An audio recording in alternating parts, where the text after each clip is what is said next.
but that whole streak started after the Bucs dominated them a year ago, 33-16 in Week 4.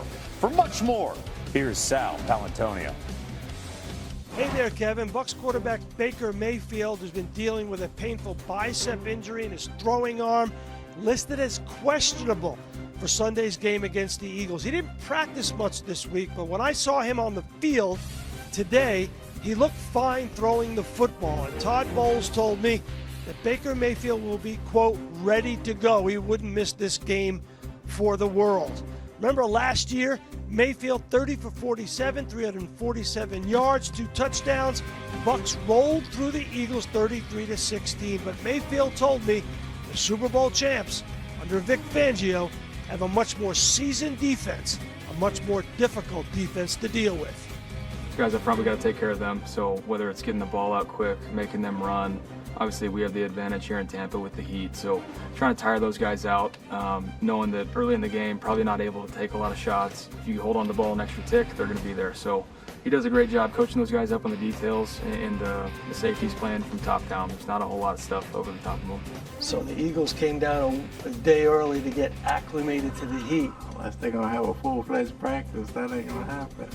Good news for the Bucs. Wide receiver Chris Godwin is back.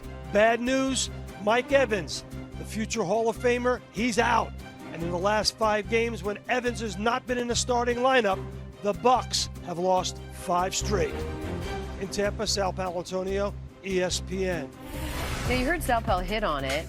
It wasn't just that there was a noticeable difference and that they went winless when Mike Evans wasn't there. They also as for as dominant as Philly has been versus the NFC, the Bucs have actually beaten them the last 2 times they have played. So I go to you. Are the Buccaneers the biggest challenge to the Eagles in the NFC? No. It's the Detroit Lions. I'm not going to be dismissive of what I just saw from the Detroit Lions in Baltimore. That was a dominant performance against a team that I still think is a top 5 team in the NFL in Baltimore. Baltimore scored 30-plus points in each of their games and lost 2 of them. You usually win those, Mad Dog. But the unfortunate part is you played 2 teams that probably going to be there in the end in Buffalo and Detroit, right? And you may have to see Buffalo again. The Lions, that first week against Green Bay gave everybody a lot of pause because of the offensive coordinator and defensive coordinator change. And I got to be honest, it did for me as well. Same here. They didn't look like the Detroit Lions, right? The physicality wasn't there. The explosive plays wasn't there. Jared Goff, none of the stars had any numbers. If it would have been a semblance of recognition, you'd be like, all right, it's just going to take them some time to work in it. But damn, did they get it going right after that. And then, so we in Baltimore Monday night, right, getting ready for the game. And Kelvin Shepard, the defense coordinator for the Detroit Lions, comes over and we talk for a little while. And it was just something about him that I was like, that's a lot of confidence to play against Lamar Jackson in Baltimore. Good insight. 3rd week of the season.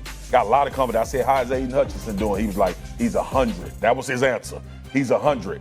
And it was just that aura that they built, that Dan Campbell has built, is back in Detroit. Now, I don't know if it was ever lost, but it looked like it in week 1. That's going to be a dominant team, and I wouldn't be surprised if Detroit represents the NFC in the Super Bowl. Still got Philly number 1, because Philly has won so many games and figures out ways to win them. But this iteration of Detroit is the most dangerous team to Philly. No question about it. I completely agree with you. And I'm going to use the same energy because we fear here on First Take.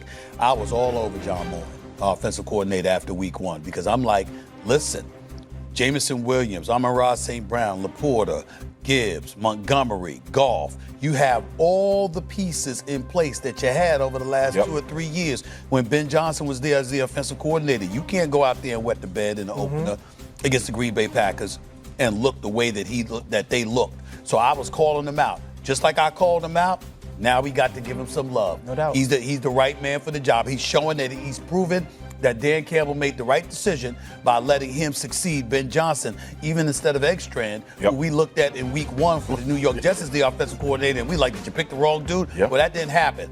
Having said all of that, I think you're absolutely right about the Detroit Lions. I view them as the number 1 threat, but I don't want to dismiss Tampa Bay. Baker Mayfield, who's been balling for a couple of years. And I know Evans is going to be out for the next 3 to 4 weeks with his hamstring injury, but you got Evans, Godwin, and Igbuka when it really, really counts. With Baker Mayfield flinging that football. Worth is coming back for the first time now at your left tackle spot. So you've got that secure as well. I'm just looking at Tampa Bay, and I'm saying they can beat anybody. I don't have them as the favorite over Philly. I don't have them as the favorite over the Detroit Lions, but they're going to have Detroit in their schedule. The only thing I would say about Tampa Bay is this, too, as well.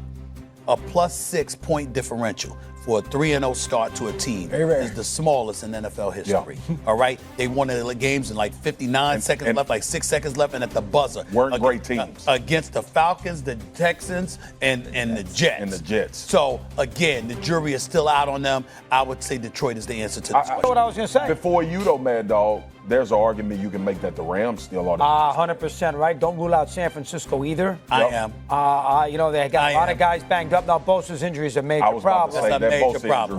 Rams have lost 3 times in the last 10 months to this Eagles team. And 2 of them they could have won. I mean, the first game they got killed. But you guys hit it right in the head. The Bucs, listen, I can't go crazy. They won 1 game, the teams they've beaten. They're 1-8. Atlanta and the Texans and, of course, the Jets. So I can't go too crazy. To me, the Bucs are really about Mayfield, and that's the story for them. The Lions, it's about a team. Yeah. The defense, the offense, the quarterback, the running game, Campbell. The Bucs, their start is really the Ohio State kid's shown up too, but it's really about Mayfield, fourth quarter, chip on his shoulder, running on 4th and 10 for the first down against awesome. It's really about what he is doing more so than quote unquote team. The Lions, it's about the club. So that's the reason I would not make Tampa a legitimate threat to win the NFC. I just want to remind everybody, and I know Philly came away with the win. The Rams were lining up for a field goal to win the game. Of course. So that is not as far away from that being the contender to the Philadelphia. I think the Rams are very, and they very were dangerous. dominant for a large part of that game. Yeah, I think the Rams, I think if you rank the NFC right now, I think you got to put Philly 1. Lions, Rams. I think you're right. Yep. I agree. I would go Philly, Lions, Rams, and I would go, you wouldn't, I would go San Francisco 4. And I go Tampa 5. I would go Tampa 4 and San Francisco 5. I would echo you guys. I was the biggest critic of that Lions team after week 1, and Jared Goff has proceeded to kick my teeth in. Oh, he's played great. He's done a great job. Thanks, Jared. He's played really well. I am actually very frustrated and agreeing with y'all so much. Like we got another hour. Well, you're dealing with A cut above, a blocked field goal to score. And I'm not going to downplay, but I'm going to be realistic. Who was expecting that type of outcome? And it was definitely jaw-dropping.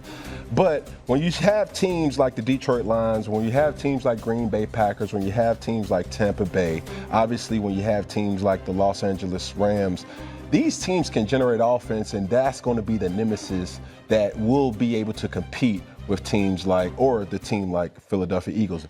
Am I going to snip their wings? Absolutely.